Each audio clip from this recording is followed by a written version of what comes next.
song right now. Let's show everybody Scream at the Sky. Here we go.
I like that part right there, like playing an instrument.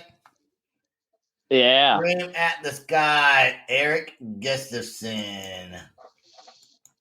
So while I put the banner back up here for you guys 1 second, I think this is it. It's hard to see. Okay, so how many music videos does the band have collectively?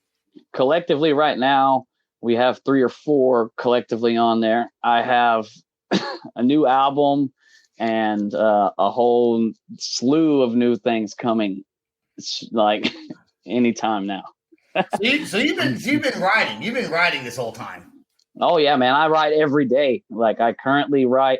I have probably 2 or 3 albums worth of stuff written, and then I like every day write and try. Like I have my own home studio, and like I just write as much as I can.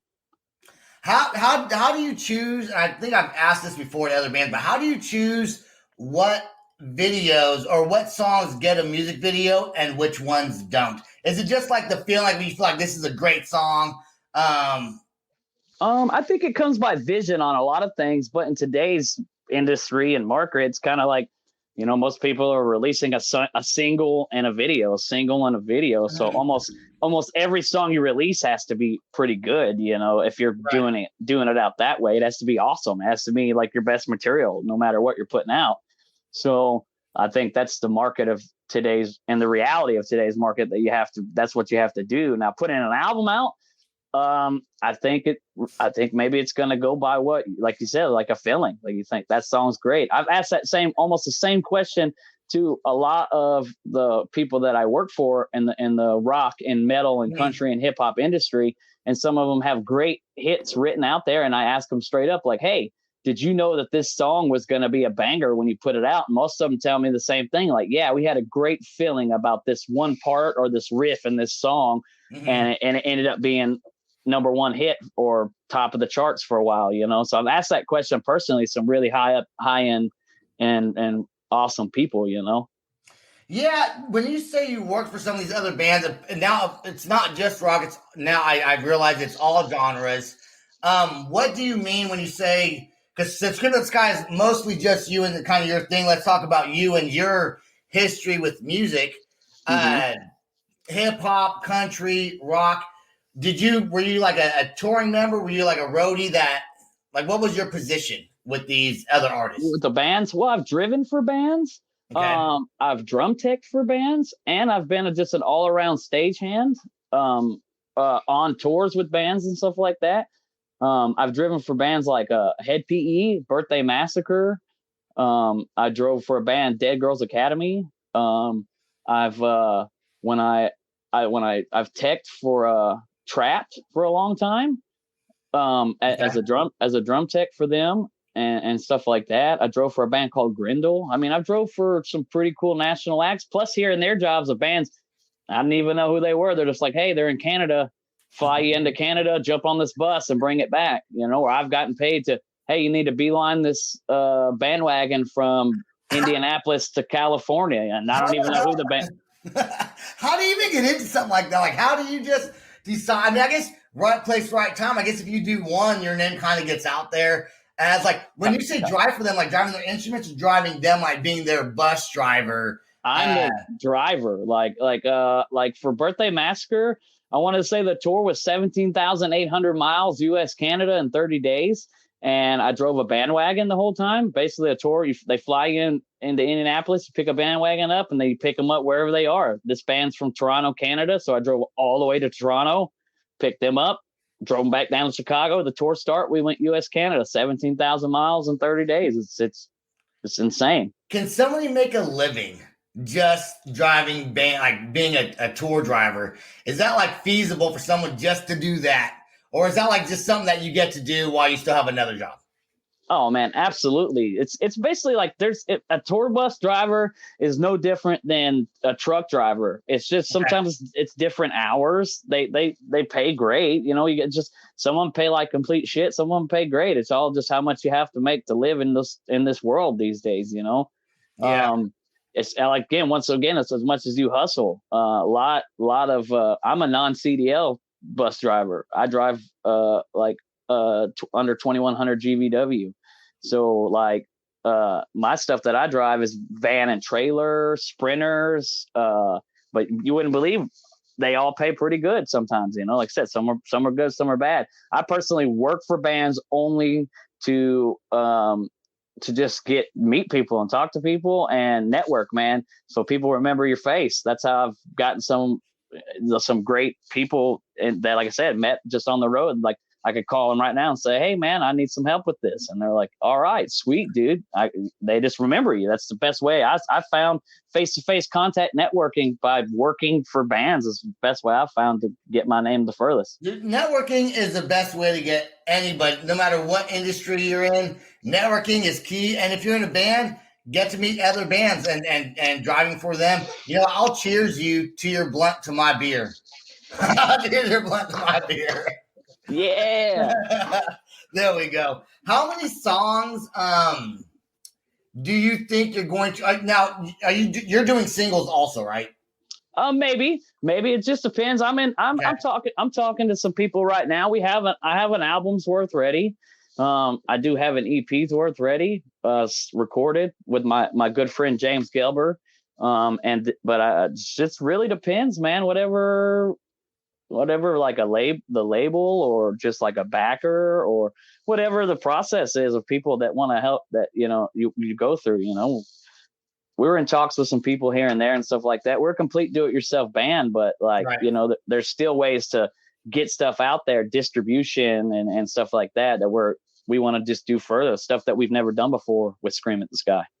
Now this next go around, Scream at the Sky, playing concerts and stuff like that.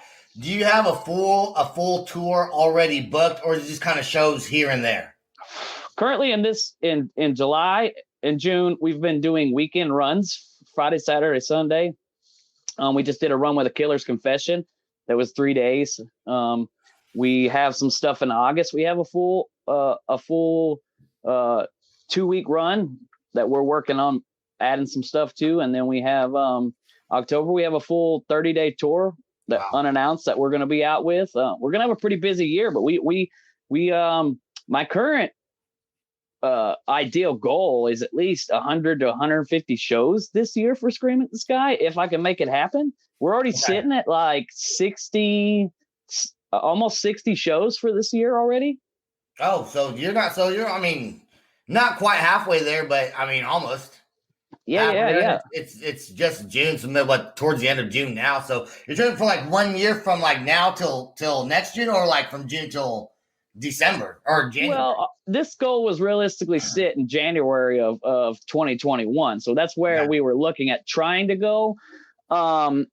It's a lot of people are booking right now. A lot of people are getting out. Booking's a really weird thing. And since we're a complete do-it-yourself band, we don't have any labels or any kind of like booking agent or anything like that. It's a little harder for us. But I do my best to hustle, and man, I call when I see a show that I think we can do well at. I just, hey man, what's up? Can we like whatever it takes to be on a show? Can we open up the show? Can we, but on top of making our own shows and making our own money and stuff like that, we don't ever starve. So, but we go out, we're hustlers at getting shows in today's market, because it's kind of a weird, it's like I said, it's a weird market. If you don't know somebody or they don't know who you are, they're never going to give you a chance. Okay, now this is a sensitive question that you probably don't have to answer if you don't want to.